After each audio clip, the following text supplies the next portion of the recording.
Eu vou fazer uma aposta, como é que vai ser esse arcabouço fiscal. Em momentos de expansão, ele vai permitir gastar mais, com um limite superior ao que era o outro, que era a inflação acumulada do ano anterior. Mas não vai ser inflação. É alguma coisa. Que for maior. Vai ter um gatilho, um teto mais elástico, mas vai permitir gastar mais. E quando tiver em crise, vai permitir algumas exceções com medidas contracíclicas. Entendeu? Vai permitir gastar. Mas já era um ponto esperado, até porque a própria Simone Tebet... Desse agora, você disse. Sim, a Simone Tebet falou, né, quando nessa situação de agradar mercado e agradar governo, ela falou, nós somos, né, governo expansionista. Né? Eu acho que vai ser isso. Que tem o perfil de gastar mais porque tem um viés social e tudo mais. Né? Ela disse isso mais cedo no evento da Arco. E justamente essa situação de ser um governo expansionista permitiria gastar mais, mas viria com a responsabilidade fiscal. Então, né, assim, gasta aí... mais e botam... Não vai ser tão rigoroso quanto era o anterior, entendeu? Nenhuma relação com dívida. E eu acho que nenhuma relação com dívida. Nenhuma relação com dívida. O que eu gostava do outro, como o Kantchuk também falou, ele era muito simples de entender. Então, quando a regra é simples, eu gosto. A sociedade inteira entende. Bom, eu achei muito interessante uma coisa que o Kantchuk falou na entrevista. Talvez um dos grandes problemas do país, e as discussões são todas muito viesadas, com muita ideologia, é porque há uma ideia de que o dinheiro é infinito. Né? Tem dinheiro para tudo. Isso é de políticos à esquerda, à direita. E aí ele falou, né? Chegava lá no Ministério da Fazenda, quero construir aqui uma escola com 20 andares. Não. E aí isso começou a educar os políticos eu tenho que fazer escolhas. Tem trade-offs no mundo real. Né? Mais dinheiro aqui é menos para outra área, o orçamento é limitado, o dinheiro ele não é infinito. Né? Eu acho que o outro arcabouço fiscal, ele trazia essa vantagem, que é algo fundamental, né? Independente do que seja esse arcabouço, é começar a entender isso. Né? Porque muito político acha que tem dinheiro para tudo, que é uma questão só de vontade política, e não é. Né? Então eu acho que esse é o ponto. Mas, de todo modo, eu acho que não vai ser tão rigoroso quanto o outro, Filipão. Né? E vai ser um meio termo aí. Entendeu? Mas como você falou, é mais expansionista, sem sombra de dúvidas, né? Tem um viés mais keynesiano, né? Acreditando no G lá da demanda agregada para trazer crescimento econômico. Cabral, você tem alguma percepção aí? Vamos... Eu acho que uma coisa que agrada a todo mundo, para mim não presta, mano. Como é que agrada a todo mundo?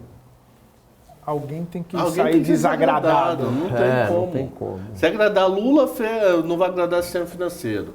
Se agradar o sistema financeiro, não vai agradar Lula.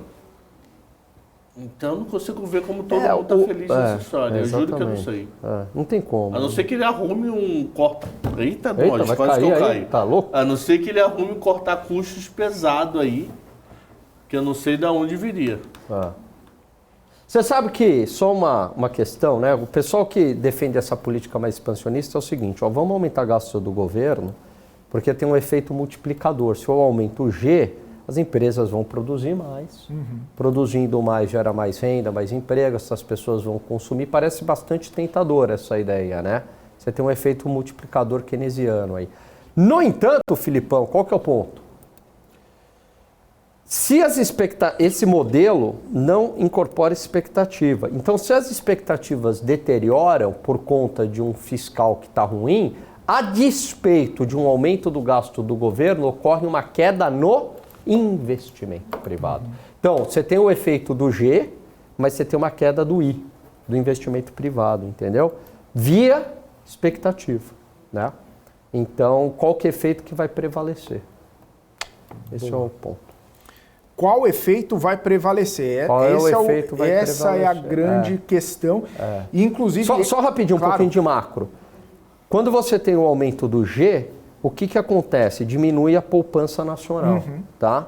Se diminui a poupança nacional, há uma pressão para a taxa de juros subir. Com a taxa de juros subindo, diminui o investimento. Então, qual é o efeito que acaba prevalecendo? Para os keynesianos, como os preços demoram para se ajustar, prevalece o efeito do gasto. Para os liberais, como os preços se ajustam rapidamente, não traz crescimento econômico. Ô Gani, o François Martins fez uma pergunta aqui, queria ouvir a sua opinião e do Cabral também, se o Ibov já estaria até precificando esse arcabouço ou não. O patamar que estamos no Ibovespa agora, principalmente, né, as últimas quedas, as quedas recentes, essa movimentação baixista do Ibovespa acabou já precificando, ou seria mais toda essa situação de cenário externo pesando também que acaba mexendo com o Ibov? Eu acho que tem as duas coisas, né? Eu acho que não é só o arcabouço fiscal, é meio que o conjunto da obra de incertezas, assim, né? Não sei se está fazendo muito preço para baixo, mas não ajuda a subir. Então vamos pensar o seguinte, ó, eu tenho uma ausência de fatores que puxem a bolsa para cima internamente, certo? Porque tem muita desconfiança em relação a Petrobras, BNDES, Eletrobras, arcabouço, etc. Tudo no ar, tudo pairando ainda no ar. Mas, por outro lado, eu tenho uma força que aí sim puxa para baixo, que é o cenário externo, né? Então, como eu não tenho nenhum freio a essa força externa, né? Porque vamos imaginar que o interno aqui tivesse muito bom. Aí a bolsa ou estaria andando de lado ou eventualmente até subindo, né?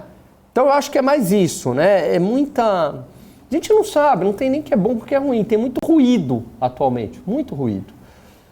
E muito assim, economistas que até então estavam apoiando, acreditavam que o Lula seria mais pragmático e agora estão um pouco desconfiados. Então isso, claro, está influenciando juntamente o cenário externo. O próprio Kanchuk falou isso, né?